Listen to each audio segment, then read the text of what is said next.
नहमदुहु व नुसल्ली अला रसूलिहिल करीम। बिस्मिल्लाहिर्रहमानिर्रहीम। इस दुनिया में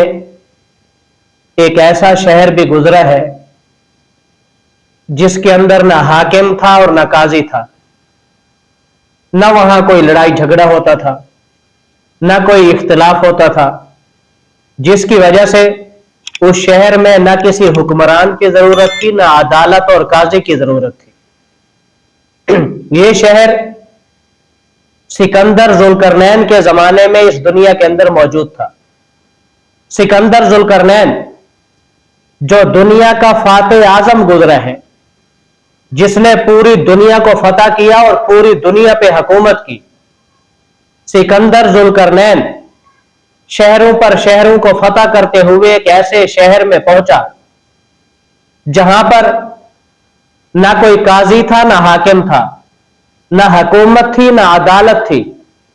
और उस शहर के हर घर के दरवाजे पर 2-3 कब्रें बनी हुई थी। तो सिकंदर जुल्करनैन बड़ा हैरान हुआ,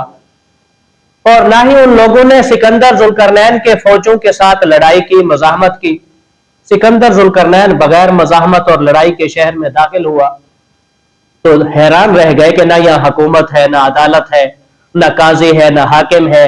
और हर घर के दरवाजे पे 2-3 कब्रें बनी हुई हैं। तो सिकंदर जुल्करनैन ने उस शहर के बड़े लोगों को बुलाया और उनसे पूछा कि मेरा पहला सवाल तो यह है कि तुम्हारे हर घर के दरवाजे पर 2-3 कब्रें क्यों हैं, और दूसरा सवाल यह है कि यहां हुकूमत और अदालत क्यों नहीं है, हाकिम और काजी जज क्यों नहीं है। तो उन लोगों ने बड़ा खूबसूरत जवाब दिया। शहर के बासियों ने सिकंदर जुल्करनैन को बताया कि जब हम में से कोई आदमी फौत होता है तो हम उसकी कब्र उसी के दरवाजे पे बनाते हैं। यही वजह है कि हर घर के दरवाजे के सामने आपको 2-4 कब्रें नजर आएंगी, और दरवाजे के सामने कब्रें बनाने का हमें फायदा यह होता है कि जब हम घर से बाहर निकलते हैं तो सबसे पहले हमारे सामने कब्रें आती हैं। हम कब्रों को देखकर अपने वालिदैन को, बहन भाइयों को, मुर्दों लोगों को देखकर फिर किसी जगह पे जाते हैं, और जब वापस आते हैं तो घर में दाखिल होने से पहले भी हमें कब्रों की जियारत करनी पड़ती है, कब्रें देखनी पड़ती है। तो इसका फायदा यह होता है कि जब कोई आदमी घर से निकल के जाता है और कब्रों को देखकर जाता है, अपने मरे हुए माँ बाप, बहन भाई, रिश्तेदारों को देखकर जाता है, अब जो आदमी कब्र को देखकर जाए उसको मौत याद हो जाती है। हर वक्त उसके जहन में मौत होती है कि ये मर गए हैं तो मैंने भी मरना है,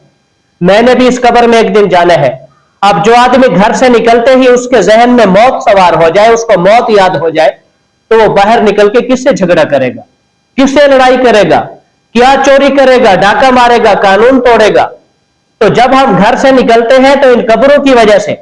हमें मौत याद हो जाती है, और जब हमें मौत याद हो जाती है तो बाहर जाकर हम ना कोई गुनाह करते हैं, ना कोई चोरी करते हैं, ना किसी से लड़ाई करते हैं, और जब वापस आते हैं तो दरवाजे पे फिर हमें कब्रें नजर आती हैं, जिसकी वजह से फिर हमें मौत याद आ जाती है, अपने मरे हुए रिश्तेदार याद आ जाते हैं। तो जब इस कैफियत में हम घर के अंदर दाखिल होते हैं तो घर के अंदर भी हम न बीवी से लड़ते हैं, न माँ बाप से लड़ते हैं, न बच्चों से लड़ते हैं, न बहन भाइयों से लड़ते हैं, न पड़ोसियों से लड़ते हैं। तो इस वजह से जब लड़ाई ही नहीं होती, कानून ही कोई नहीं तोड़ता, किसी की जमीन पे कोई कब्जा नहीं करता, कोई गुनाह नहीं करता, तो इस वजह से इस शहर में ना अदालत की जरूरत है, ना हुकूमत की जरूरत है, ना काजी की जरूरत है, ना हाकिम की जरूरत है। तो इससे हमें मालूम यह हुआ कि दुनिया के अंदर सबसे ज्यादा पावर वाली चीज मौत है। अगर आपको मौत याद हो तो ना आप रिश्तेदारों के हकूक में कमी करेंगे, ना आप गुनाह करेंगे,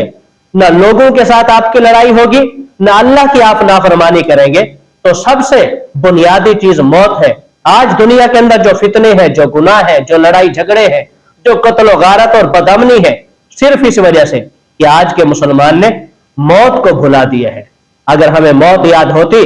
तो एक लम्हे के लिए भी हम न अल्लाह की नाफरमानी करते, न बंदों के हकूक पे डाका डालते।